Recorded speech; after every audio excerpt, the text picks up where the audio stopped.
ang magulang po ay tunay nga na ang totoong magulang, sa totoo lang, na umiibig sa kanyang anak, kung nakikita na niyang mapapahamak, talagang didisiplinahin niya. Okay? Kaya nga po, ang ating Diyos din, alam po niya kung kailan niya tayo dapat disiplinahin. Willing po ba tayo magpadisiplina? Okay. Kaya nga po, kailangan natin maunawaan ang buong kalooban ng Diyos upang tayo po ay tumahak to walk in the pathway na kanyang kinalulugan. Amen? Kasi kung hindi natin malalaman ang kalooban niya, hindi natin alam kung paano tayo susunod. Okay. Halimbawa, sa isang exam, napakahalaga po ng instruction. Kasi, kung walang instruction, kanya-kanyang gagawin. May bibilog, may i-square, may mag-e-x. The problem is naman, kapag may instruction at hindi binasa, hindi inalam, nasanay na lang sa mag-shade, edi shade, ganon. Yun pala, i-check lang, or i-e-x lang. Diba? Napaka-tricky ng instruction in every exam. Kaya nga po, yun naman yung kahalagahan na that's in the physical world, is a practice na lalo higit sa ating spiritual na kalagayan, kailangan natin to carefully understand the instruction or the Word of God. Ang salita niya. At saan po natin matatagpuan, wala na pong iba kundi sa kanyang salita. In the Bible. The Bible is the book of life. Kaya kung makikita natin in Numbers 23, okay, memoryado na ang Numbers 23:19, hindi katulad ng tawang Diyos na sinungaling. Pero kung makukuha mo yung buong context, ito po ay, firstly, inihayag para sa mga Israelita. Dahil nga, ano ang ipinangako ng Diyos sa mga Israelita kay Abraham? Ipinangako niya, pagpapalain ko ang iyong lahi. Kaya nga up to this time, nararanasan po nila. But, kailan po ba hindi na pangyayari ang pangako ng Diyos kapag ang isang tao, ginagamit niya ang kanyang free will to disobey? Ang Diyos, yes. Siya po ang lumikha ng lahat. And perfectly, in Genesis chapter 1 verse 1, God created the heavens and the earth. At dahil nilikha niya ang langit at lupa, ibig sabihin all things, including in heaven, ano ang laman ng nilikhang langit at ang nilikhang lupa, ay siya ang lahat ng naglikha. At kung ang Diyos ay naglikha, normally, it is perfectly done. Ang problema, may mga gawa-gawang kwento. Ang Diyos daw nagluto ng tao. Yung isa, na-overcook, kaya masyadong may maitim. Itong mga kwentong, Tapos yung isa naman, ay dahil nga nasunog yung first, kaya hinamo agad yung isa, hindi hilaw, kaya puting-puti. Okay, kaya yung last, binantay ng maigi, kaya kayo manggi. At tayo yung mga loko-lokong Pilipinong may gawa. Pero hindi po yun, at nabasa ko naman po ang buong Bible, wala pong ganon na kwento. Gawa-gawa lang po yun, okay? Gawa-gawa ng mga tao to explain things. Pero hindi po ganun. We differ in color kasi depende sa melanocytes content ng isang tao. Okay? Mas maraming melanin, mas maitim. Mas kaunti, hindi nagpro-produce, mas mapusyaw. Ganun lang po yun talaga. Pero this skin is our protection sa sun. Subukan mong lumabas ngayon talaga. Tapos wala kang payong, di ba napaka-hapdi sa balat? At napakataas ngayon ang heat index. Okay, so babalik tayo doon. Ang langit at ang lupa, ang Diyos po ang lumikha. Hallelujah. Kaya nga po, kung paano po niya nilikha ang langit na perpekto, ang lupa, bakit niya nilikha iyon? Punta po tayo sa aklat po ng Colossus. I want you to understand plainly, clearly, ang salita ng Diyos, na when we are speaking the will of God, kaya niyo na po siyang mabuo as a whole picture. Yun po yung goal ng ating faith na, bakit hindi ko ito maintindihan? Ganon. Kailangan po mabuo sa atin, mula sa umpisa pa, andyan na ang Diyos. Di ba? John chapter 1 verse 1, in the beginning, magkakasama na po the triune God. And they created. Kaya nga, kung pag-uusapan and two beginnings. John chapter 1 verse 1 versus Genesis chapter 1 verse 1. There's spiritual beginning and physical beginning. Spiritual is John. Kasi nga, in the beginning was the Word. But in Genesis, in the beginning, God created the heavens and the earth. So alam natin na physical po ang Genesis, physical na paglikha, pero para maunawaan natin ang umpisa ng lahat, we have to understand the book of John. Sa Colossus chapter 1, simulan po natin sa 15, si Kristo ang larawan ng Diyos na di makikita. Siya ang panganay na anak at pangunahin sa lahat ng mga nilikha. Sapagkat sa pamamagitan niya ay nilikha ang lahat ng nasa langit at nasa lupa. Nakikita man o hindi, pati ang mga espiritual na kapangyarihan, paghahari, pamamahala, pamumuno, ang lahat ay nilikha ng Diyos sa pamamagitan niya at para sa Kanya. Siya ang una sa lahat at ang buong sansinukob ay nananatiling nasa kaayusan sa pamamagitan niya. God holds everything perfectly in His hand. Hallelujah. Kaya nga, ang nilikhang langit, the heavens of heavens, kung saan nandoon po where the angels of God ay naitalaga, ang mga anghel ng Diyos, alam po natin that that is a spiritual place na nilikha para sa anak. Pagkat ang lahat po, ang kalooban ng Ama, unang-una sa lahat, ay tunay nga ang lahat ng nilikha niya ay para sa kanyang anak. Normally, itong concept na ito, mauunawaan natin ng mabilis. Kung mauunawaan din natin, di ba, ang mga magulang, sa totoo lang, ang gusto din naman talaga ipamana ang buong buo para sa kanyang mga anak. Sino ba naman ang magulang? Ewan ko na lang, iba na lang talagang isip noon. Kapag wala siyang pakialam sa tunay niyang anak, at ipapamana niya sa kahit sino na hindi niya kilala. Di po ba? May ganun ba? Para lang natin normally, syempre uunahin mo ang iyong anak. Kaya nga, in the side of the Father, ang lahat po ay nailatag para sa anak. Sa kalooban ito ng Ama, sa prosesong ito, may usapan ng ama at anak. Ang puso naman ng anak ay ipakumbaba ang kanyang sarili.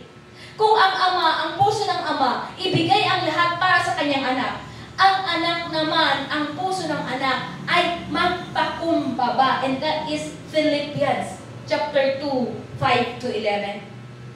Kaya nga, lagi tayong ine-encourage every day in verse 5 na have the mind like Christ. Okay. Taglayin ang kaisipan katulad ng ating Panginoon Jesus who is humble and obedient.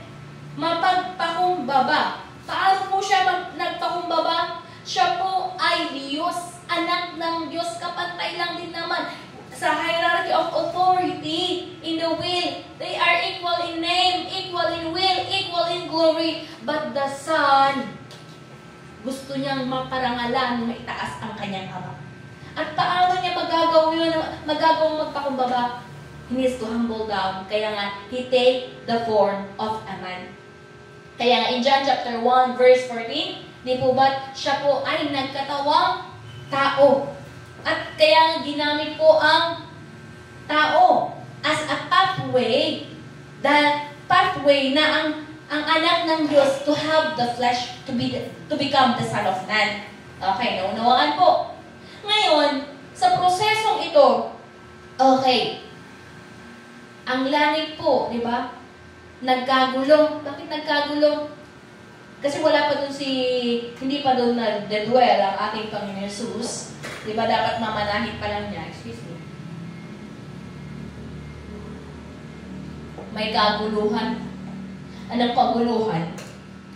Ang mga anghel po kasi, balik tayo sa anghel, normally, sila po ay mga servant ng Diyos. Nilikha bilang mga lingkod. Sila po ay espiritu, wala silang katawan. In Hebrews 1 verse 7, they just take the form in any form na sila po ay kakasangkapan ng Diyos.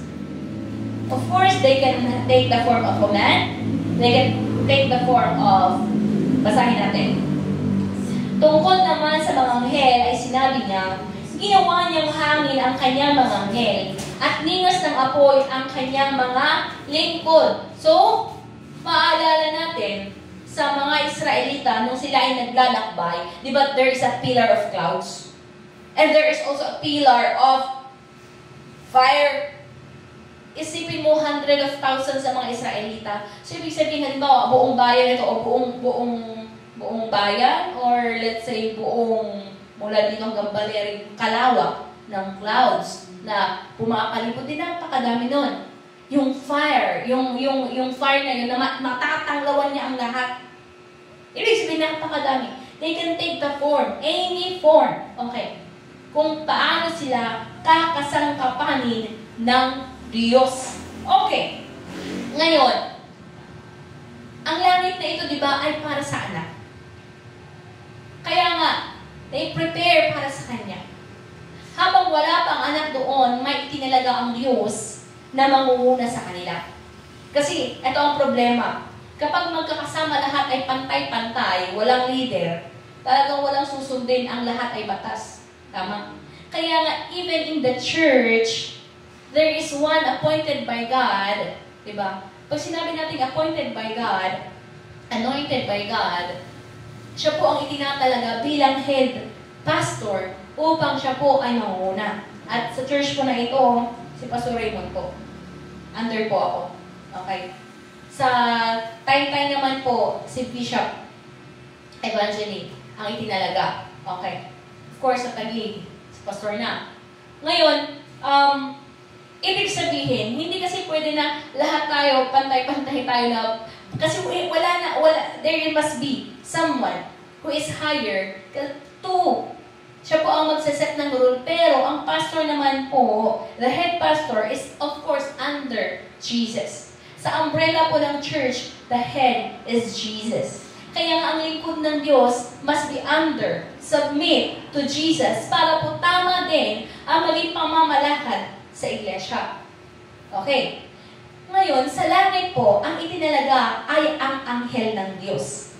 Under Him, there are the three archangels. Icon na pala to. Lesson.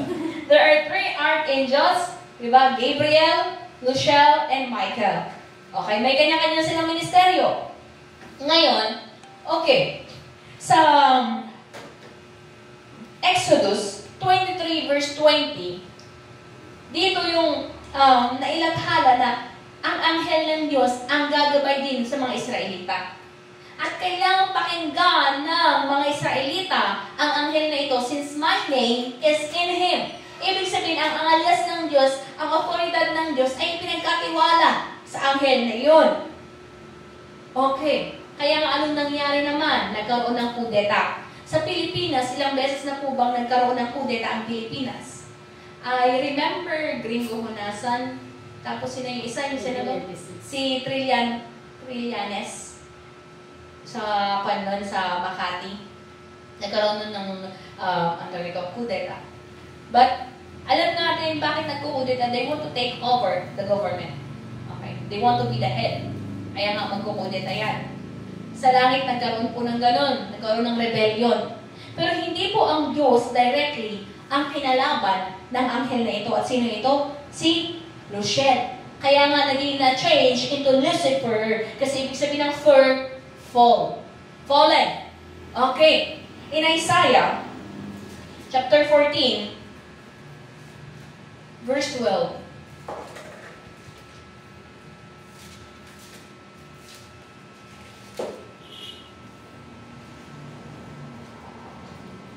Isaiah 14 verse 12. Basahin nga po natin. English. Tagalog pala. O maningning na bituin sa umaga, anak ng bukang liwayway, bumagsak ka rin sa lupa at nahulog mula sa langit. Ikaw na nagpasuko sa mga bansa, Hindi ba't sinabi mo sa iyong sarili, aakyat ako sa langit at sa ibabaw ng mga bituin ng Diyos, ilalagay ko ang aking trono. Uupo ako sa ibabaw ng bundok na tagpuan ng mga Diyos sa malayong hilaga. 14, aakyat ako sa ibabaw ng mga ulap, papantayan ko ang kataas-taasan. 15, ngunit anong nangyari at nahulog ka sa daigdig ng mga katay, sa kailalimang walang hanggan?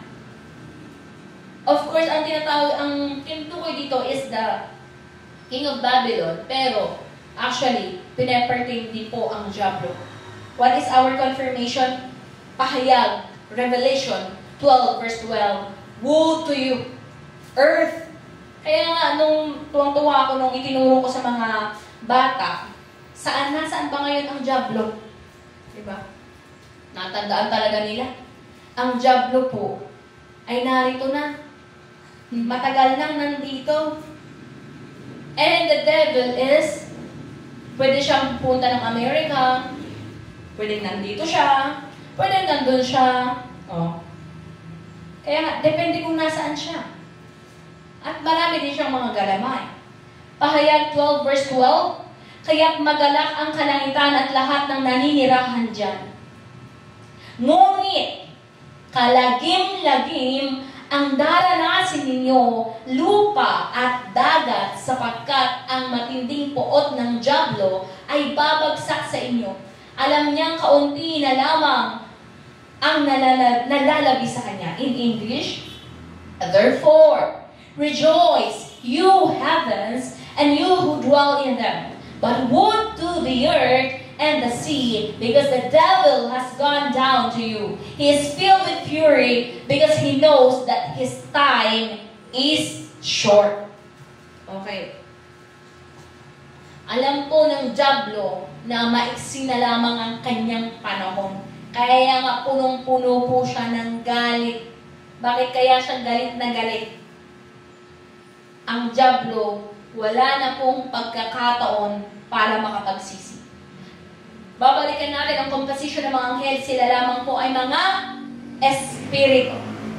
At bilang mga espiritual na nilalang, once they disobey, once they rebel against God, tapos na. Wala na silang pagkakataong makapagsisi pa. Kaya nga ibinagsak. At saan ibinagsak? Dito. Kaya tingnan nyo, nung ibinagsak ang Diablo, di ba? Nilikha ang langit at lupa, nilikha ang hardin ng Eden, at dinala doon ang pinili ng Diyos, si Adan. Nilikha din si Eva bilang partner suitable for Adam. Now, pumasok ang kaaway in Genesis chapter 3, and he enticed Eve. Talaga ba? Diba? May bulong eh. Kaya ingatan natin. Ano ang number one natin iingatan? Our mind. Because the devil is so crafty. Talagang, alam mo yung kukunin niya. Mag-ingat din tayo sa mga small desires in our heart. Kasi kung it will lead us to destruction, kailangan natin itong iwaksi. Bakit po? Nakikita ni Eva, maganda naman yung pinagbabawal na prutas Oh. Pag kinain mo ang bunga ng pagkaalam sa mabuti at masama, tiyak kang mamamatay. Yun ang sabi. Ang nakatanggap po ng utos na ito ay si Adan, hindi si Eva. Kaya si Eva, ang anong temptasyon sa kanya? Magiging katulad ka ng Diyos. Ay talaga, malalaman mo ang mabuti at masama. Kaya nga na-entice si Eva at kinain niya. After niya kinain, Adan, ikaw din. Kaya nga isa sa fall ng man is a woman. Where are the great men? David. Anong pagkabagsak niya? Bathsheba. Okay. Samson. Delilah. Okay. Sino pa? Diba? Jacob. Diba? So, sobra niyang pag-aasan kay Rachel. Napunta muna sila kay Leah. Kaya nga po, alam natin na kasalanan daw palagi ng babae. Pero wag na po muna natin pag-usapan yun. I mean, may part kasi talaga ang babae mas madaling malinlang. May part yung babae gano'n. Kasi si Eva, madali siyang nalinlang eh. Ang problema naman sa lalaki, napapasunod. Okay. Napasunod eh. Okay. Kasi, nagawa na ng asawa niya. Pero alam natin po sa pagkakasalang iyon, namatay na. Pero hindi po namatay sa pisikal. Ano pong kamatayan na taglay nila? Kamatayan spiritual. Paano po ipinakita ng Diyos ang kanyang habag? Nagkasala ang tao. Nagkasala si Adan sa ibinigay ng utos ng Diyos. Of course, kung ikaw ang Diyos, sumuway siya. Dapat may parusa. Pero, andun pa rin yung habag ng Diyos na ipinakita niya. Katabi nun, ano bang puno ang katabi nun? Katabi ang puno ng buhay, the tree of life. Pag kinain nila yung tree of life, alam niyo po ba na ang mangyayari, ang kasalanan na meron na sila ay magpawalang hanggan. At kung napangyari iyon, wala dapat tayo dito, kapatid. Paano pinakita ng Diyos ang kanyang habag? Minadali niyang pinaalis sila doon sa hardin. Pinasarahan niya gamit ang kanyang mga anghel. Hindi na sila pwedeng makapasok sa hardin ng Eden. Why? The Garden of Eden represents heaven, is spiritual place. Kung ikaw ay nagkasala at makasalanan ka, talagang palalayasin ka. Is it that? Hindi na sila pwede doon, na mag-dwell doon. Okay. Kaya nga pinalabas sila. And nung lumabas sila ang katumbas din noon, lumabas sila. They go against the will of the Father. That's why, ang parusa na ibinigay sa kanila in Genesis. Diba? Chapter 4. Grabe kaya yung parusa. Kaya kung nahihirapan ang mga lalaki sa paghahanap buhay, Genesis chapter 3 pa rin yun. Pinalaya sila. Okay. Sa Genesis chapter 3, unang-unang pinarusahan naman talaga ay ang ahas. Okay? Andyan na, dyan pa lang na i-propesya na po ang pagdating ng anak ng Diyos. Okay?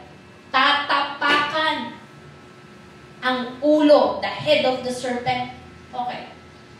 Kakain siya ng alabok, yun naman ay binigay na otoridad sa dyablo. Okay? Na pwede niyang kainin ang alabok at originally, saan ba tayo galing? Alabok. Kaya nga, ang taong wala kay Kristo, wala kay Jesus, talagang pagkain ng dyablo. Kaya huwag tayo maging ganun.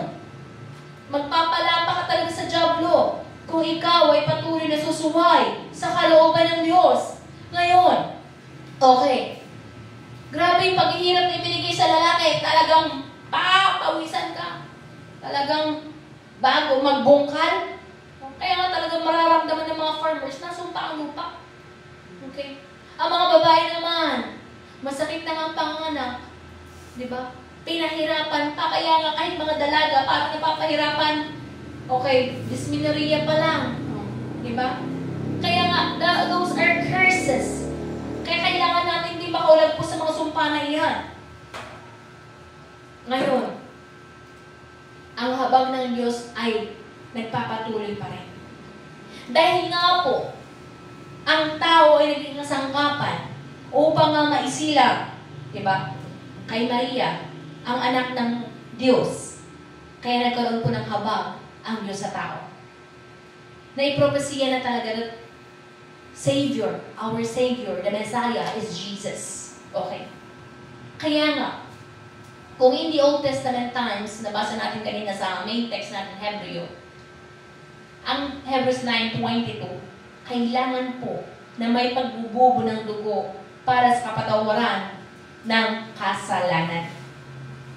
Ngunit, noong Old Testament, ang ginagamit po ay mga dugo ng hayop. At kung dugo ng hayop, ang ginagamit noon, sapat ba? Wala po, hindi nakasapat. Kaya nga po, sino lamang po ba ang nag-alay ng kanyang dugo para sa kapatawaran, once and for all, para sa lahat? ang banal po na dugo ng ating Panginoon Jesus. Kaya nga, we are claiming now that we are redeemed by the blood of the Lamb. Not the physical lamb, but Jesus' blood. Ang kalooban po ng Ama ay matutupad perfectly. Paano yun? Okay, napangyari po talaga. Namana ng anak ang lahat ng para sa Kanya. Kaya nga, we belong to Jesus kasi nalikha tayo. Don't you know? Ang mga tao, hinahanap nila, what is the purpose? Last week ata. Purpose. God's purpose. Okay. In our life, last week, God's purpose in our life. Ang mga tao, hindi nila alam ang purpose ng kanilang buhay. Kaya nga po, maghahanap sila ng iba-ibang kaparaanan. My purpose. Okay. Pero kung hindi mo makikilala ang totoong dahilan kung bakit ikaw ay nalikha, kapatid, hindi mo talaga mauunawaan what is your purpose. Okay? Kaya we need to go back. We need to go back to the written code. The code of Hammurabi. This is the code. Okay? This is the written word, living word, kung saan malalaman natin bakit ka nalikha. Sa totoo lang, from cover to cover talaga makikita mo noon pa man, may sakripisyo talagang gagawin ang mga maglilingkod sa Diyos. Mula umpisa, si Noah, ilang kahiyan ang tinamasan niya. Pinagtawanan siya, tinawag siyang baliw. Oh Noah, bakit ka naman magpapatayo ng isang arko sa taas ng bundok? Anong kabaliwan iyan? Tapos ang mga tao, they go from drinking, party at lahat-lahat. Tignan niyo si Noah, nababaliw na talaga. Okay. Pero si Noah sabi niya, magsisi kayo. Diba? Sumama kayo dito, pumasok kayo. Nakita nila the procession ng mga hayop pair by pair. Kasi, ang Diyos napakatalino. Siyempre, hindi naman kasali doon ng mga fish, Kasi nasa sea. Ang iniligtas pair by pair ay ang mga land animals. Okay? And even the air. Yung mga flying, mga birds. Kasi nga, syempre wala na silang dudot ng mga puno. Malilimpos lahat eh. Okay. Ngayon, nakita ng mga tao yun. Kamangha-mangha, wala namang nag-uutos sa mga hayop na pair by pair. Yung dalawang layon, mag-asawa, okay. Mag-asawang pusa, iba-ibang breed. Okay, kaya nga may iba-ibang breed na sila ay pumasok. You see that? How glorious is that? Ang saya siguro panoorin, pair. Diba? Saya panoorin noon. Pero that's happened before already. Tapos na yung glory na yun. Okay. Nagtiis pa si Noah. May pagkakataon pa kayo pumasok, pero talaga pinagtatawanan nila. Until God Himself shuts the door. At wala na makakapasok pa. Hindi na po yung arko ni Noah ang inaasam natin ngayon na doon tayo papasok. We have to make sure makapasok tayo sa kaharian ng Diyos. When God says, time's up, siguraduhin natin na sa oras na iyon, na yung awit ni Pastor Raymond, natapos na. Pag natapos na ang habag ng Diyos, proceeds judgment. This era is the era of grace. Habag ng Diyos sa tao. Na bakit? Huwag natin questionin bakit napapatagal pa, pero alam natin malapit na. Dahil nga, binibigyan pa po ng pagkakataon ang mga iba upang makapagsisi at tunay na marinig ang katotohanan nito. That salvation is in Jesus alone. Acts chapter 4 verse 12, wala na pong ibang pangalan. Para makuha mo yung context of Acts 4:12, basahin mo yung buong Acts. That the one speaking there is Jesus. Siya ang nagsasalita that time. Kaya nga, no other name under heaven given to men that which we must be saved. Wala nang ibang pangalan. Kaya nga, ang pangalan ng tataglay ng kaligtasan, no other name but the name Jesus. Alam mo yan. Diba? Kaya nga, hindi natin may pagpapalit ang pangalan ni Jesus kahit kanino pa man at saan pa man. Ulitin ko, the Father's will is perfect, mapangyayari. At napangyari na sa totoo lang. First, ang lahat ng bagay ay para po sa anak. In 1 Peter chapter 1, 3-4, all things kept in heaven is for the inheritance of the Son. The good news is, half of the kingdom, magiging kapwa tagapagmana tayo when we obey the Father like the Son did. At anong utos ng Ama? Believe in the Son. The requirement of the Father, kailangan nating tanggapin sampalatayahan ang anak ng Diyos. Bakit? Okay. Bakit kailangan mo natin paniwalaan ang anak? You see that? Paano ba naman? Siya nga ito nagsakripisyo ng lahat to redeem us, para mailigtas tayo.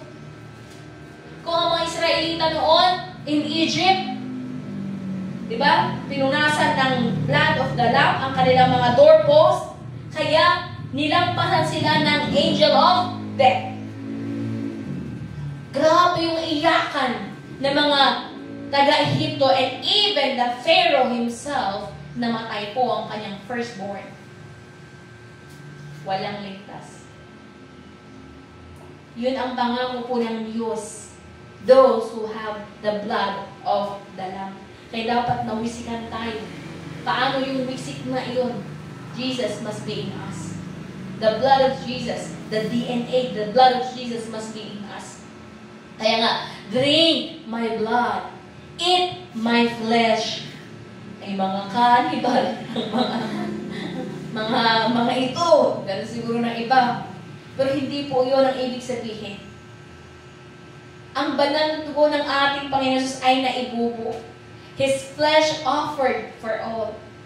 Anong kailangan ngayon? Eat my flesh, drink my blood. To have faith in Jesus and His Word and obey. Obey. Na parang tayo din naman. Diba? Pag nasaktan ka, nasugatan ka, tutulo ang dugo mo. Tayo din naman, tumutulo din ang mga dugo. Sa tuwing tayo po ay nakikipagsakripisyo, sumusunod, serving God. There must be the sacrifice also from us. Hallelujah. In 1 John chapter 3 verse 8, ito po ang pangalawa, second will of the Father to destroy the devil's work. Okay. Jesus came, okay. Basahin natin. Ang nagpapatuloy sa pagkakasala ay kampon ng dyablo, sapagkat sa simula pa ay gumagawa na ng kasalanan ng dyablo. Kaya't naparito ang anak ng Diyos upang wasakin ang mga gawa ng dyablo. In English, the reason the Son of God appeared was to destroy the devil's work. Okay. To destroy the devil's work. Nasira na po ba ang gawa ng dyablo? Anong gawa ng dyablo? Sinungaling siya. Anong gawa niya? Pumatay. Diba? He came to steal and kill. Kill. Diba? Ano pong ginawa ng ating Panginoon Jesus? He laid down His life. Akala ng dyablo, pinatay niya ang Panginoon Jesus, kaya ba niya? Diba? Hindi niya yun magagawa kung hindi ibinigay ang otoridad na yun. Well, if it is not allowed by God, wala pong magagawa ang dyablo. Like the life of Job. Nakakatuwa na even though the devil gusto niyang masakitan si Job, lahat, okay, Usapan nila, naglilingkod lang sa'yo kasi mayaman siya. Sige, kunin mo. Hindi kinuha kayamanan. Nasira lahat ng mga pananim. Okay, lahat ng mga alaga. Napakayaman ni Job. Tapos, after masira ng lahat ng iyon, nasira ng ipo-ipo, lahat ng mga kanya, iniulat ng kanyang alipin, ako lang po ang nakaligtas. Ganun. Pag nabasa mo ang Book of Job, how devastating in one day. Okay. Grabe, lahat ng naipundaran niya, nawala. Actually, alam ko yun ang inspiration ng kanta na He give and takes away. He give and takes away. Kasi naunawaan ni Job, ang Diyos ang pinagmumula ng lahat. At siya lang din ang may karapatan na kumuha ng lahat. After that, hindi pa rin sinumpa ni Job ang Diyos. Sabi niya, andyan kasi mga anak niya. Sige, God allowed it. Kaya nga wala din tayong karapatang sumbatan siya if one of our loved ones will die.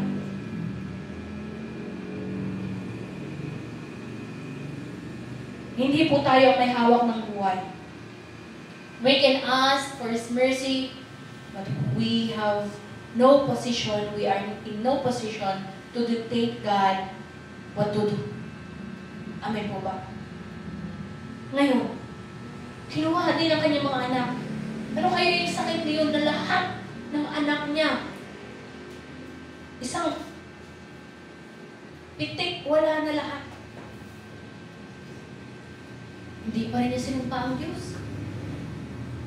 Dumating ang kanyang mga kaibigan, sumpain mo na ang Diyos. Isa pa pala, flesh to flesh naman. Hindi siya natinag nung tinanggal lahat ng kayamanan niya, lahat ng pagmamayari niya. Hindi siya natinag nung kinuha lahat ng mga kinakaibig niyang mga anak. Sabi niya, skin to skin ngayon. Di ba? Masugatan ka nga lang, masakit na ito. May sugat nga lang, masakit na. Ikaw kaya magkagalis ng buong katawan. Ulo hanggang katawan na. Sabi niya, ini-scrape na niya. Sobrang kati siguro, sobrang sakit. Okay. Skin to skin. Sabi ni Job, sige. Pero may command ng Diyos, do not take his life. You see that? There is a protection to those who obey God. Hindi at walang karapatan ng diablo na kukunin ang ating buhay. Only God must be the one. Kaya nga ang dapat na susundo sa atin ay mga anghel. Hindi kung sino pa man nakakilala mong patay na. Huwag na wag. Okay. Because those who please God, angels, ang siyang kukuha sa atin. Do not, ang pinanguman ng Diyos, do not take his life. Walang, di ba? Hindi pwedeng kumilas ang diablo. Tingnan niyo, makikita pa rin natin sa Book of Job. Although parang ang sama-sama na nangyari sa kanya, pero nakikita niyo, wala pa rin karapatan ang diablo na salungatin ano ang utos ng Diyos. Ano ang inaalaw ng Diyos. Inalaw ng Diyos na mawala yung mga bagay na iyon. Bakit? Kaya lang niyang palitan. Tignan mo, kaya nga pinagmayabang niya talaga. Tignan mo. Ang sarap siguro sa pagkakataon na yun, no? Gusto niyo man katulad ni Job. Pero, di ba, may kaakibat na matinding persecution. Kasi talagang very masaya ang Diyos. Sabi niya, tignan mo, ang lingkod kong si Job. Ganun niya. Sabi ng Diyos, pinaghilikuran ka yan kasi ganito, mayaman siya. Sabi ng Diablo pala, pinaglilingkuran ka lang niya kasi ganito, ganyan. Okay. Sabi ng Diyos, test. Natapos na ang lahat. Hindi pa rin sinusumpa ni Job ang Diyos, which is really pumasa siya sa standard ng Diyos. Naranasan na po ba natin ang mga naranasan ni Job? Parang ayoko naman. Yung mga ganong katindi. Pero actually, may part sa atin sa totoo lang na katintulad. Hindi man exactly same, pero meron talaga, there is giving up. There is testing in faith. Kaya nga ang gusto ng Diyos, ako ang ibigin mo. Kasi kung mas mahal mo ang magulang mo, mas mahal mo ang kapatid mo, mas mahal mo ang anak mo, kesa sa akin, hindi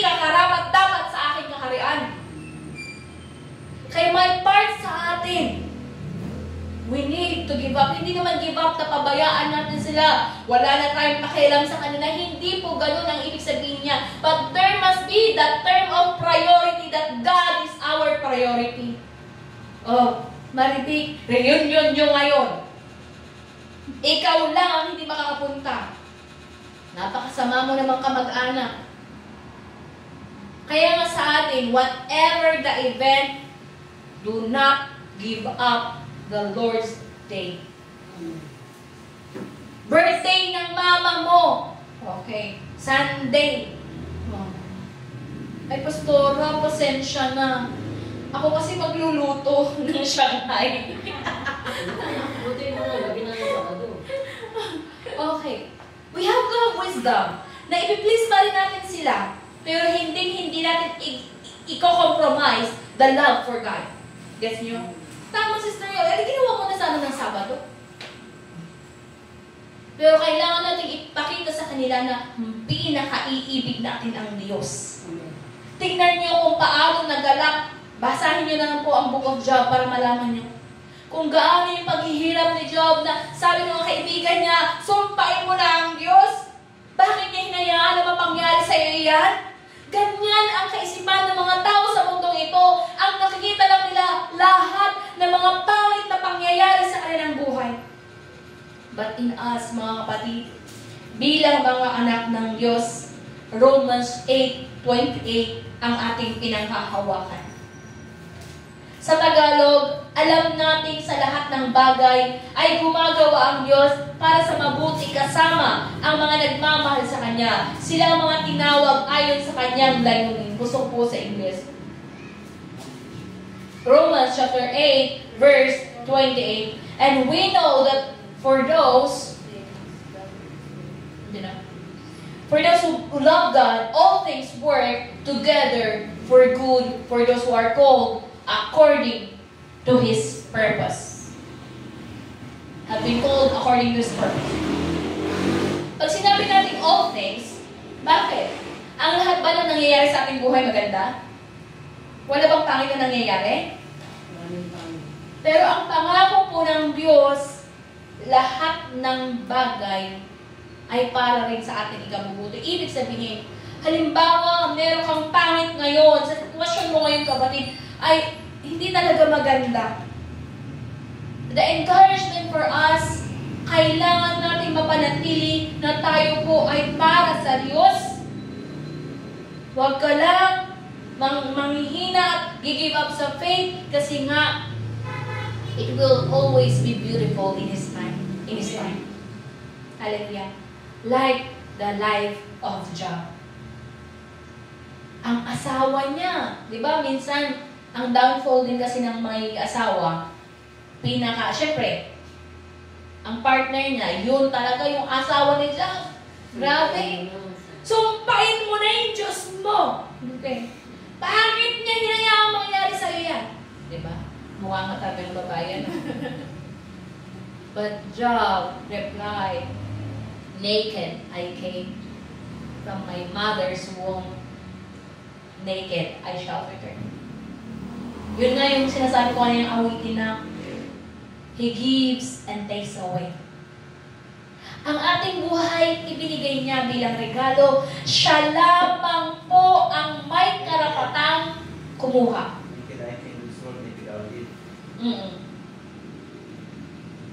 Ibig sabihin, wala po tayong karapatang kitilin ng ating buhay that is a sin against God. Maling-mali po yun. Sabi nga ni Pastor Raymond, akala ng mga nagpapakamatay, tatapusin ko lang paghihirap mo ito. Hindi mo ba alam na kapag ikaw ay naging demonyo, forever ang iyong paghihirap at wala ka ng pag-asa pa once you take your life?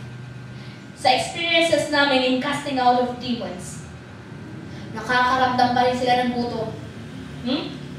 Yung mga manginginom na namatay, gusto pa rin nilang uminom ng alak. Kaya papasukan nila. Sino yung mga papasukan nila? Yung mga mahilig ding uminom. Kaya dito ko naiintindihan, papasukan din talaga nila yung kaugali nila. Papasukan din nila yung may kapareho sila. Kung kapareho ka nila, nakita ka nilang parehong ma-pride, ay talagang papasok din sa'yo para doble na yung pride mo. Okay. Kaya nga, kung masyadong mahihain din yung namatay, hahanapin din yung mahihain. Alang pupuntahin yung makapal. Di kontra dun sa personality na meron siya. Kaya nga, be careful of all the personality. Okay. We must give up the personality na hindi wala sa katwiran ng Diyos. Sa totoo lang, marami, aminin natin, maging ako, marami tayong pangit na personality. Paano po ba na-build up ang personality? Diba? Mind, your emotion, the way you act, diba? Your personality, ito nahuhubog eh. Simula talaga ng pagkabata, kaya nga pwedeng i-review natin. Ano yung mga nangyayari ng bata ka? Paano ka na-build up na ganyan? Bakit ka mahiyain? Bakit ka madamdamin? Bakit ang bilis mo magtampo? Bakit magagalitin ka? Siguro nagpalit sa'yo, talagang magagalitin din. Okay. Bakit ganyan kakatapang? Okay. Ibig sabihin, we have to retract and know na talagang malaki ang portion, the upbringing. Kaya nga, tinuturuan tayo, be a new wineskin. There is a process of unlearning. Anong ibig ko sabihin? May proseso na binibigyan tayo ng Diyos ng pagkakataon to unlearn those. Even cultures and traditions, hindi po pwede na pagsamahin natin. Katulad ng ginawa ng isang malaking iglesia na dahil hindi masupil ang truth, okay, kukunin namin yan, pero insert namin ano meron kami. Okay, the truth transcends traditions, cultures. Okay? Sabihin nila, bawal magwalis. Pero napakarami na ng church ng gabi, hindi mo wawalisin. Lalabas ang swerte. Saan nanggaling yun? Okay. Kaya nga, as Christian, we do not rely on luck. Sa swerte. Hindi po swerte ng lahat. Claim the blessing kasi nga ang lahat nangyayari na ibibigay sa iyong pabor kasi nga you are obedient to the Word of God. Kaya tignan mo, pag panay din ng disobedient, parang ang hirap din humiling. Kasi alam natin mismo na parang marumi tayo eh. Sa tuwing tayo nagkakasala, marumi tayo. Kaya nga tayo binibigyan ng pagkakataon to be redeemed. Okay. By the blood, kaya nga we confess the blood of Jesus para tayo po ay mapatawad. Nung ipinako ang ating Panginoon sa krus ng Kalbaryo, okay, ano ang napawi ng kasalanan? Ang kasalanan po na namana natin sa ating nilunong si Adan. The sin, di ba, of disobedience to the will of God. Sa utos ng Diyos. Kasi nga, sa Romans chapter 6 verse 23, for the wages of sin is death, di ba? Ang tapat ng kasalanan ay kamatayan. Kaya nga, may namatay po para sa atin. In our main text in Hebrews chapter 9, ang banal na dugo ng ating Panginoon Jesus, unblemished, ibig sabihin, wala po siyang kapintasan. Ang dugo na wala pong kapintasan, yun po ang siyang nagligtas sa atin. Hallelujah. Sa kautusan po, ang daming utos sa totoo lang ng Exodus. Kaya nga in John chapter 1 verse 17, ano po bang nakalagay dito? The law was given through Moses, but grace and truth, 17, ibinigay ang kautusan sa pamamagitan ni Moises, ngunit dumating ang kagandahang loob at katotohanan sa pamamagitan ni Heso Kristo. Okay. Kautusan po, kailan ba ibinigay ang kautusan kay Moises? Sobrang makauhaw sa panahon ngayon. Napakainit. Okay. Tapos na. Ito. Sa kautusan, ibinigay kay Moises sa Mount of Sinai. Secluded siya. Andun siya. Concentrated with God. Wala siya sa pila ng mga Israelita. 40 days. Di ba? Nandun siya. God gave him the inspiration. Ipinakita kay Moises ano po ang napangyari sa umpisa pa lamang. Mind you, sino pong nagsulat ng Genesis? Si Moises po. Pero sa buhay ni Adan, di ba? Wala pa po si Moises, hindi pa nagsisilang. Pero paano niya nalaman ang lahat ng nangyari? God allowed him to backtrack. Grabe yung inspirasyon na yun. Pinakita sa kanya, kaya nga naisulat po ni Moises. Okay? Si Moises, actually napakarami ding mga limitasyon. Ang dami niyang reklamo. Ayoko magsalita. Takot na takot siya magsalita, si Moises. Galit ang Diyos sa kanya. Sige, kunin mo yung kapatid mo si Aaron. Siya na ang magsasalita para sa iyo. Pero siya pa rin ay pinili niya. Ibig sabihin, ang mga pinipili ng Diyos, hindi rin niya pababayaan, but required to obey. Obedience po. Eh kahit naman pinili tayo ng Diyos, kung hindi naman natin siya pipiliin, what is that? Hallelujah. Ang kautusan po, ano po ba ang the duty of the law? The duty of the law is to condemn us para maipaalam ang kasalanan. Hindi po natin mauunawaan at makikilala, malalaman ano ang kasalanan kung wala pong nailatag na kautusan. Sa ating bansang Pilipinas, di ba? Kung wala ang batas ng Pilipinas, di wala tayong batas, wala tayong susundin. Tama mo ba? Kaya nga, sa curriculum po in college, di ba? May subject ng Constitution. Baka nakalimutan mo na. Diba? Constitution. Kasi nga inaaral doon lahat. Ano ba? The sovereignty of the Philippines. Ano ang mga batas. Diba? Generally, iba pa yung mga bagong mga limbag na batas. The Philippine Constitution. Kaya nga may mga charter change kasi gusto nilang baguhin.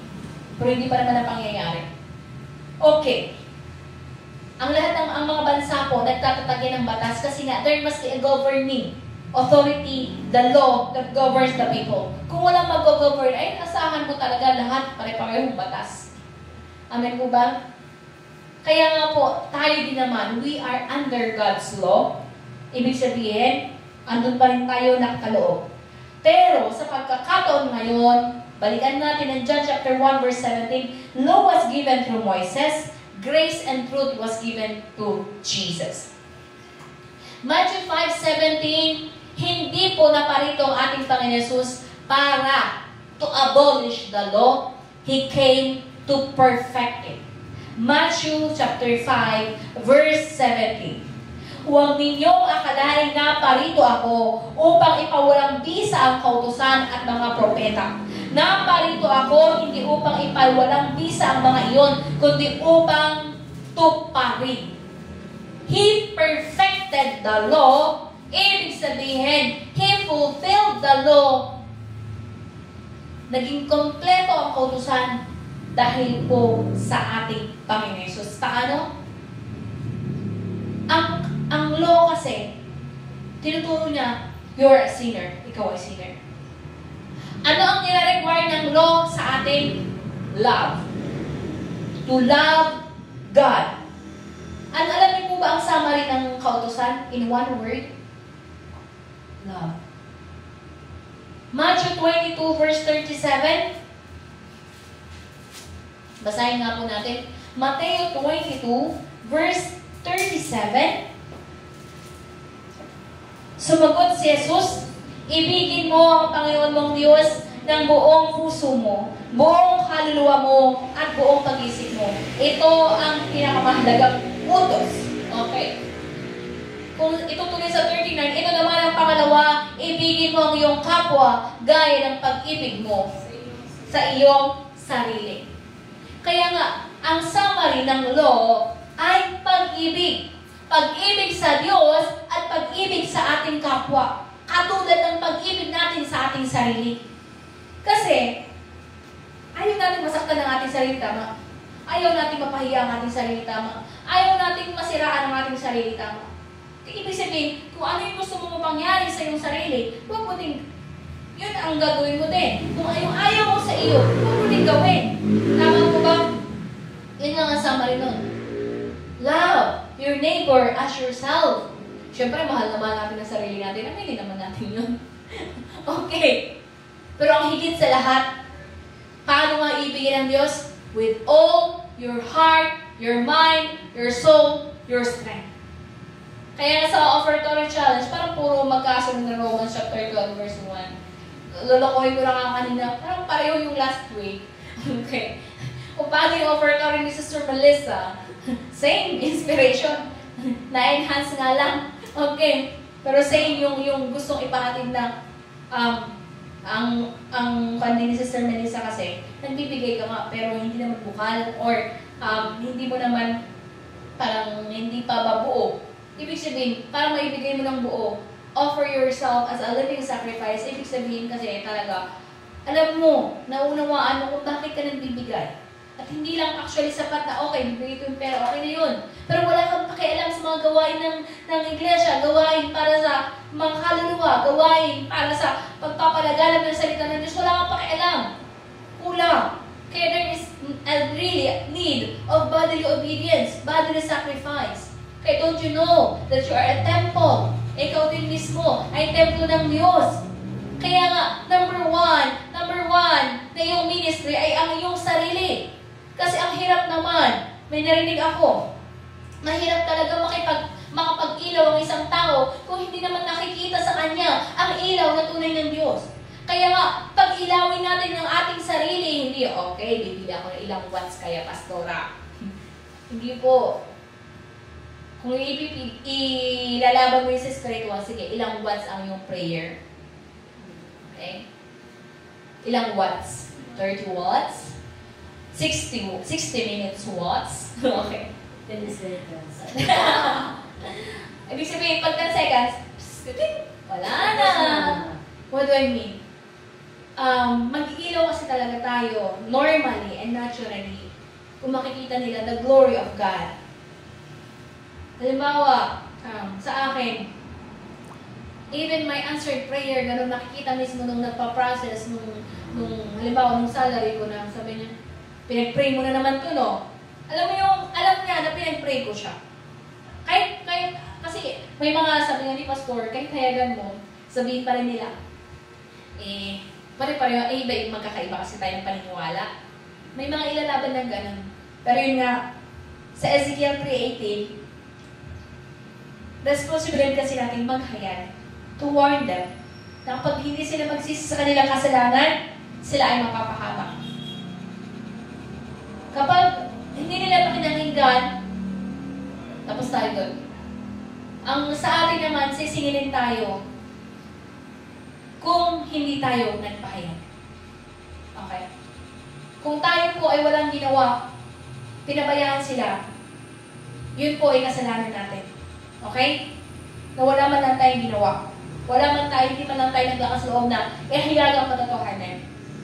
Kaya nga, we have to have the spirit of discernment. Paano ba ma-evangelize ang isang tao po? Nananalangin din ako for these past weeks na syempre, kung building to building, maganda ang building nila. Okay. Sabi ko, ano nang gagawin namin? One inspiration talaga, yun din naman instruction sa akin ni Bishop Evangeline na signs and wonders po talaga ilalaban natin. Signs and wonders, healing. The power of healing. Kasi it's undeniable. Paano yung napunta dito yung mga maraming kabataan noon? Just one.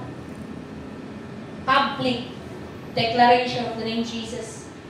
One public casting out of demons. Nakarinig din naman ng iba. So, ibig sabihin, kailangan natin tumibay, lumakas, and God will allow to display His power through us. Huwag natin limitahan po ang pagkilos ng Banal na Espiritu dahil sa ating sarili lamang. Okay.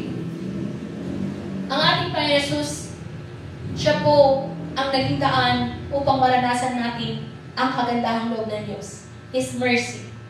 Ano po ba ang grace and truth na sinasabi sa John 1:17? The gospel. The gospel. the New Testament, nakafocus po siya Matthew, Mark, Luke, John. Focus niya talaga is the life of Jesus nung siya ay nabuhay po dito sa lupa. Kung paano siya nagministeryo at kung paano ang mga hinayag niya, alam natin in John chapter 12, 49 to 50, na siya ay naghayag, hindi ng sarili niyang kalooban, naghayag siya kung ano ang ipinapasabi ng Ama. The summary naman of gospel is forgiveness. Forgiveness, mercy ng Diyos. Kasi nga, hindi kumpleto. Ang kautusan, okay talagang iuulit-ulit niya, makasalanan ka. Anong ilalaban natin ngayon? Kaya nga our baptism is the confession of our faith. Nakipag-isa na tayo sa ating Panginoong Jesus. Kung paano siya namatay at nabuhay muli. Naranasan natin iyon sa bautismo as a representation na tayo po ay handang mamatay. Ngunit ang pangako ng Diyos, muli naman po tayong bubuhayin sa kapangyarihan po ng banal na Espiritu. Kaya kailangan pong mapanatili sa atin the DNA of our Lord Jesus na tayo po ay pagmamay-ari niya. Paano po yung pagmamay-ari ng Diyos? Ibig sabihin, when we call Him King of Kings, na siya po ay hari ng mga hari, gagawin natin siyang hari natin, Lord of Lords, ibig sabihin, we bow down to the authority of our Lord Jesus. Kung we term Lord Jesus Christ, dahil nga siya nga po ang itinalaga. And He is the head of the church. Hallelujah. Sa kautusan, para ikaw ay makasuhan ng kasong pagpatay, kailangan mong pumatay. Physical. Kaya nga pag nababasa ko yung Mateo, talagang tindi. Galit ka pa lang. Matthew 5:21. Narinig ninyo na sinabi sa inyong mga ninuno, huwag kang papatay. Ang sino mang pumatay ay mananagot sa hukuman. Ngunit sinasabi ko naman sa inyo, ang sino mang napopoot sa kanyang kapatid ay mananagot sa hukuman. Ang humahamak sa kanyang kapatid ay mananagot sa kataas-taasang kapulungan ng mga Hudyo. At sino mang magsabi sa kanyang kapatid, ulol ka, ay manganganib na maparusahan sa apoy ng impyerno. Diba? Galit pa lang. Isa sa trigger point natin na bakit kaya gustong-gusto ng kawan na galitin tayo? Kasi nga, gusto niya tayong magkasala. Gusto niya tayong pumatay. Kung noon sa lumang tipan, kailangan talaga may isa katuparan yung pisikal na pagpatay. Matindi. The truth. Galit pa lang iyon. Nakapatay ka na. Ilang beses na kaya tayo nakapatay? Hello. That's why we are murderers, actually. Ano pa? Pangangalunya. 27. Narinig ninyo ang sinabi, huwag kang mangangalunya. Ngunit sinabi ko sa inyo, ang sinumang tumingin sa isang babae nang may pagnanasa ay nangalunya na sa babaeng iyon at sa kanyang puso. Hindi lamang po lalaki. Ang babae din pag nakatingin sa lalaki, pareho lang po, vice versa. Ibig sabihin, kaya nga, anong ginagawa ngayon? The world. Grabe yung pornografiya. E di, ang dami, nagkakasala nito. Tama? Kaya nga, kahit sa mga bata, nakakatakot na ipahandle sila mga phone kasi talagang nagpa-pop up. Kahit naman hindi mo i-search. Pagka-scroll mo, ayun na. Kahit mga panood ngayon, puro ganun. Tignan nyo, mga panood, puro kabit-kabit. Puro, alam mo yun, ang hirap kumanap kayo ng wholesome na movie. Bakit? Puro kabit-kabit. Yun ang inspirasyon ng director. Yun ang inspirasyon ng writer. Kasi nga, yun ang nangyayari ngayon. Very rampant. Kasi nga, without faith. Without faith ang lahat. Kaya nga pasama ng pasama. In 1 John, dagdag po natin. 1 John chapter 3, pakilagay nga po. 3:14 to 15. Unang Juan. 1 John chapter 3, 14 and 15. Nalalaman natin lumipat na tayo sa buhay mula sa kamatayan sapagkat iniibig natin ang kapatiran. Ang hindi umiibig ay nanatili sa kamatayan. Okay? Because, wait lang. Anyone who does not love remains in death. Next, 15. Mamamatay tao ang napopoot sa kanyang kapatid. At nalalaman ninyong ang buhay na walang hanggan ay wala sa mamamatay tao. Anyone who hates his brother is a murderer. And we know that no murderer has eternal life in him. That's why whenever we hate someone, we must repent sincerely to God. Dahil nga, hindi ko po ito sinasabi, kaya nga binabasa po natin, dahil nga, hindi po ito salita po ito ng Diyos. Okay. Murderer. Napakadali palang mag-murder ang mga tao ngayon. Ano? Kaya nga, ang bilis ng kasalanan. Kaya nga, ito yung number 1 na pag-ingatan natin ang ating isipan. Dahil nga, sa isipan po, kung aaralin nyo the nervous system, diba? Central nervous system, ito kasi peripheral. Ngayon, andun lahat ang control. Sa utak, ang control ng emotion. Sa utak, ang control lahat ng paggalaw, lahat ng pagkilos. Kaya number 1 po na ating dapat pag-ingatan ay ang ating isipan. One study na nabasa ko, habang nag-i-speak in tongues, alam niyo ba na na-enhance ang brain? May mga research about that. Nag-active yung brain, nagde-develop. Diba? Tumataas ang gray matter. Tumataas yung katalinuhan sa mga nag-i-speak in tongues. May nabasa akong research na kaya pala. Kasi nga, they are testing the spiritual kung anong effect niya sa physical. Pero totoo naman talaga, when we are filled by the Spirit, wala sa iyo yung spiritong ulyanin. Nawawala yung spiritong kabubuhan. Tama! That's why it's true. Research nila iyon, pero personally, we experience it. Tama? Kasi andun yung presence of mind when you are filled by the Holy Spirit. Pero alam mo talagang napupuno ka na ng demonyo kapag ano na lang? Tapos, nawawala na sa isip. Tapos, ang dami-dami ng iba-ibang emosyon. Be careful.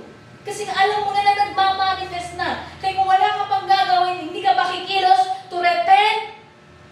May nabasa din ako, the longer na i-delay mo ang repentance, katulad ng ice, di ba? Ang tubig na ilalagay mo doon sa freezer, hindi naman mag-yelo agad yan. Pero habang patagalin mo pa ng patagalin, titigas, mas mahirap ng basagin. Kaya nga, once na nagkasala tayo on the spot at pinalalahanan tayo ng banal na spirito, kailangan mo nang humingi ng tawad, then we must obey. Tulong yun ng banal na spirito sa atin. Yun ay pagpapakita ng Diyos ng habag niya sa atin. Dahil nga sa pagkakataong ito, yes, we claim, babalik tayo sa ating main text, we are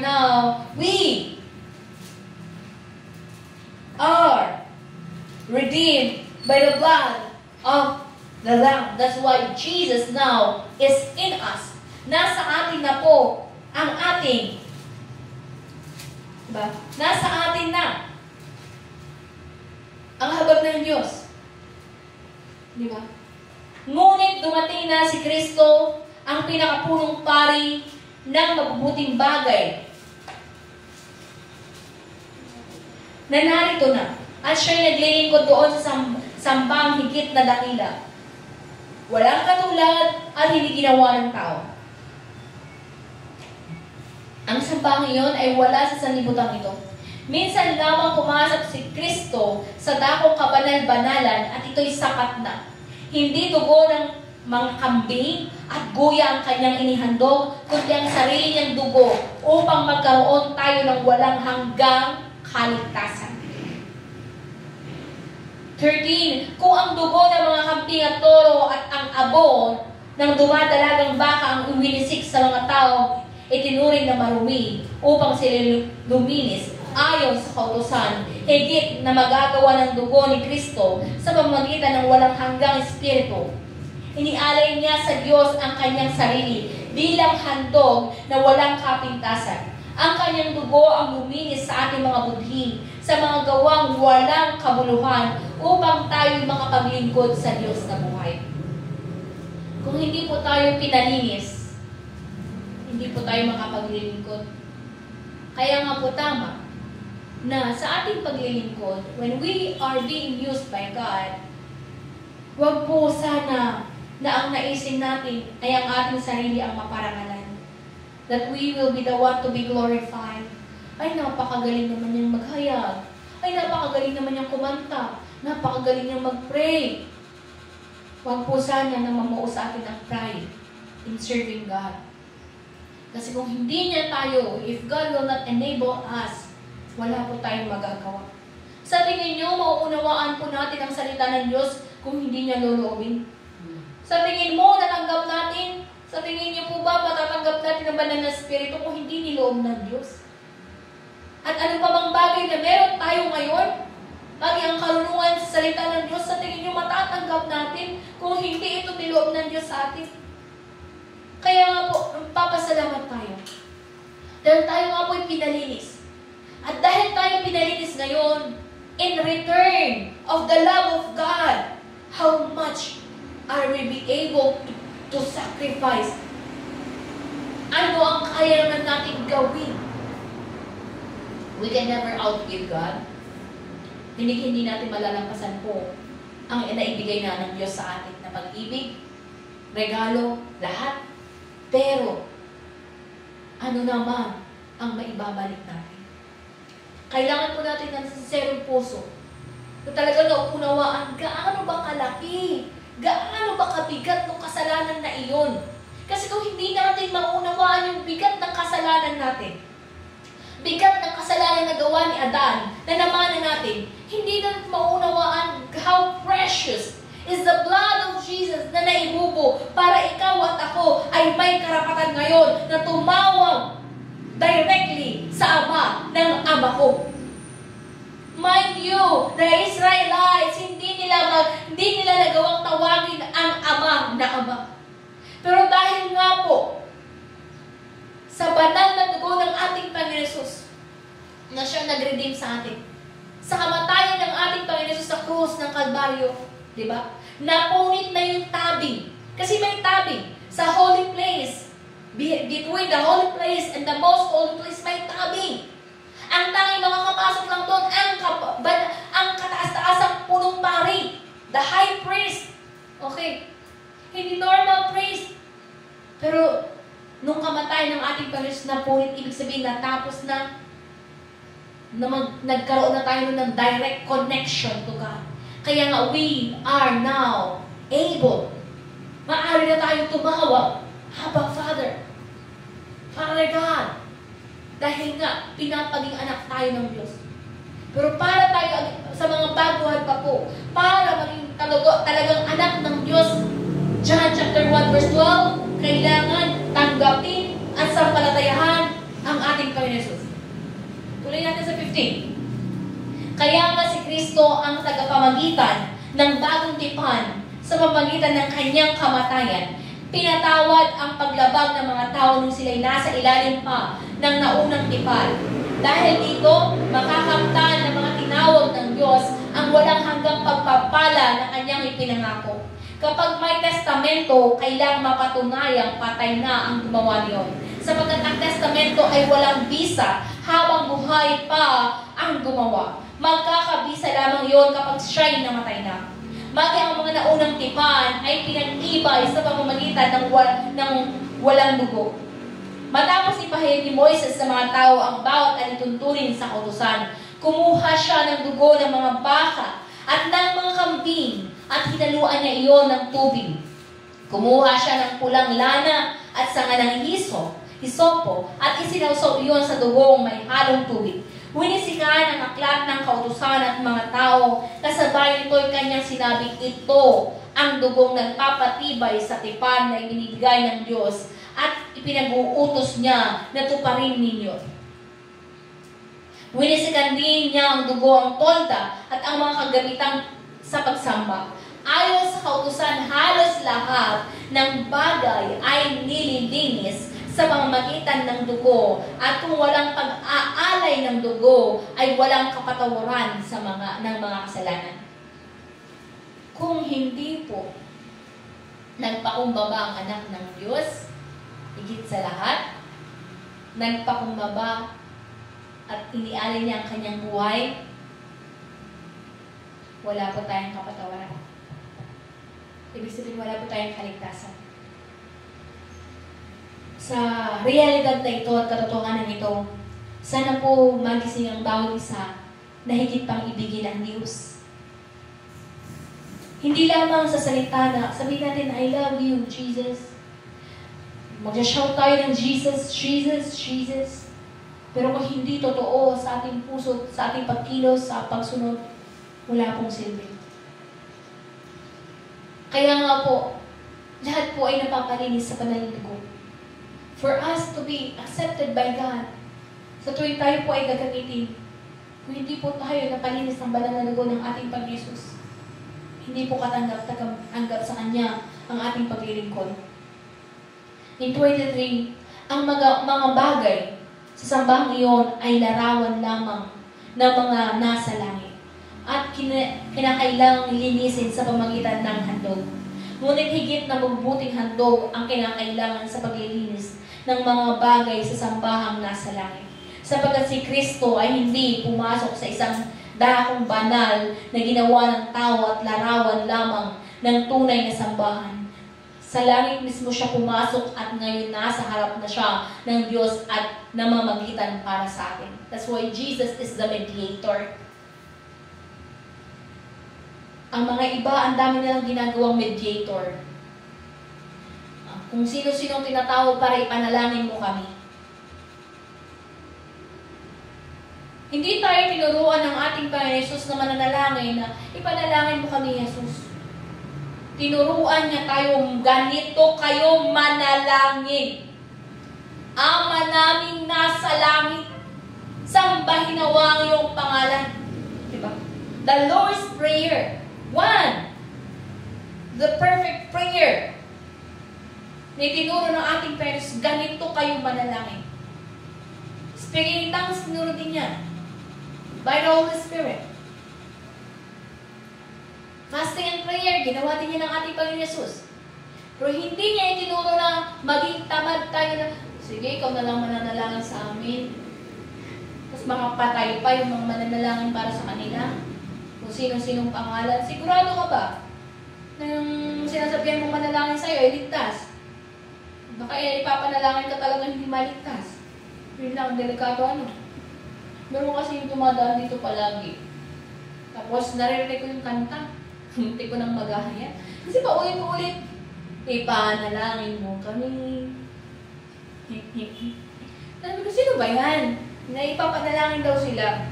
Kasi God, kung ang mga tradisyon at naunang itinuro ay hindi akma sa Biblia, hindi po dapat na ituloy. Our standard in faith is the Bible. Okay. Kaya nga, sino lamang po the mediator between the Father, between God the Father and man? Jesus Christ. Kaya nga hindi maliligtas ang tao na hindi tatanggap sa Kanya. John 16 verse 9. Ano ang kasalanan ng mga tao ngayon? Pinagpapatuloy pa nila. That's why we have to intervene sa mga pwede pa. Sapagkat hindi sila naniniwala sa ating Panginoon Jesus. Darating ang banal na Espiritu. Ano ba ang trabaho ng banal na Espiritu? Ilathala na mali ang tao patungkol sa kasalanan. Dahil hindi nila pinaniwalaan ang ating Panginoon Jesus. The Jews, ang iniisip nila siya lang ay simpleng tao, sinungaling. At ang kanyang katawan ay ninakaw ng kanyang mga disipulo para ipaniwalain din ng iba na siya ay nabuhay muli. Grabing deception ang ginagawa. At tingnan niyo ang gumagamit ng kanilang power and authority to deceive people, ang mga nakakataas. Grabe yung nakita ko, yung nasa square ng, alam mo na, ang daming tao. Ang daming linlang. Okay. Sa 25, ang pinakapunong pari ng mga Hudyo ay pumapasok sa dakong banal taon-taon na may dalang dugo ng mga hayop. Ngunit si Kristo'y minsan lamang pumasok upang ihandog ang kanyang sarili. Kung hindi gayon, kailangan sanang paulit-ulit na siya'y mamamatay mula pa ng likhain ng sanlibutan. Subalit minsan lamang siya nagpakita ngayong magtatapos ng panahon upang pawiin ang kasalanan sa pamamagitan ng handog na kanyang inialay. Itinakda sa mga tao na minsan lamang mamamatay at pagkatapos ay ang paghukom. Gayon din naman, si Kristo'y minsan lamang inihandog upang pawiin ang mga kasalanan ng mga tao. Siya'y muling darating hindi upang muling ihandog dahil sa kasalanan, kundi upang iligtas ang mga naghihintay sa Kanya. Hallelujah! God is the God of salvation. Ang plano niya na idagdag His third will, di ba nabanggit natin yung first will of the Father, everything created is for the Son. Number 2, to destroy the devil's work. Number 3, salvation for humans. And that is not the priority, but add-on. Kasi perfectly napangyari yung number 1. Perfectly napangyari yung number 2. Number 3, perfect ba? Hindi siya perfect. Na lahat talaga yung tao maliligtas kasi nga may free will ang tao. Ibig sabihin, habag lamang po iyon. I mean, perfect yung kaligtasan, pero maraming nagre-reject. That's the problem. Perfecto ang Diyos kung perfection na pinag-uusapan. But there's a limitation dahil nga sa free will of man. Free will is a gift of God. Hindi tayo nilikha na robot. Naka-program, ito lang ang iyong gawin. Binibigyan tayo ng freedom of choice, kalayaang pumili. Pero sana po mga kapatid na nakikinig ngayon at naway nakakaunawa sa kalooban ng Diyos, piliin nga po natin na ibigin ang Diyos. Siya nagbubo ng kanyang dugo. Jesus Christ the Son who offered na ibubo ang kanyang dugo para ikaw at ako ngayon, we enjoy now the salvation in Him. We now enjoy the faith in His name. Paano sinasabi ko na-enjoy na rin? Why? Aba, napakalaking regalo. When you pray, nagkakaroon ka ng kapayapaan. When you pray, naaalis ang mga pagkabagabag mo. Saan ba mabibili ang peace of mind? Saan yan mabibili? Wala. Only the peace of God which transcends understanding of people. Kasi nga ang kapayapaan, ibibigay sa atin ng Diyos yung pangunawa na galing sa Kanya para ikaw ay pumayapa. Kasi kung napakakitig ng yung pangunawa, talagang lagi kang ligalig, lagi kang nababagabag kasi nga, ito lang ang limitasyon ng iyong isipan na hindi na kaya. Kaya nga, gumigil ang mga tao sa buhay nila kasi ito na lang ang kaya ko. Ang problema, ginawa mong Diyos ang iyong buhay, kaya inaasahan mo ang iyong sarili. Ano ba ang tinuro ng Diyos sa atin? Sabi niya, it is finished. Okay, tapos na. Bakit tapos na ang lahat? Dahil nga, pinaghirapan na niyang lahat, tapos hindi natin i-claim iyon. Napakalaging kasalanan nga po talaga ang kulang sa kaalaman. Maraming napapahamak dahil sa kakulangan po sa kaalaman. Hallelujah. In John chapter 19 verse 3, diba? Hininga niya. Bago siya huminga ng kanyang last breath, diba? It is finished. Tapos na. Kaya nga yung kanta ni Pastor Raymond kanina, natapos na. Okay? Natapos na lahat ng ating Panginoon Jesus. Ano po ba ang kailangan natin gawin ngayon? Sampalatayahan siya, to believe in His name, to believe in His word, and to believe in His works or His meritorious deeds, and continue to do the public life of Jesus Christ. Para hindi lang ako at ikaw ang maliligtas, ngunit ang mga iba din naman na mabubuksan ng kaisipan ay snatch from fire. According to Jude, our love for them is to snatch them from fire. Alam mo, mapapahamak ang iyong mahal sa buhay kung hindi sila magkakaroon ng tunay na paniniwala at pananampalataya at pagsunod sa ating Panginoon Jesus. Alam po natin kapahamakan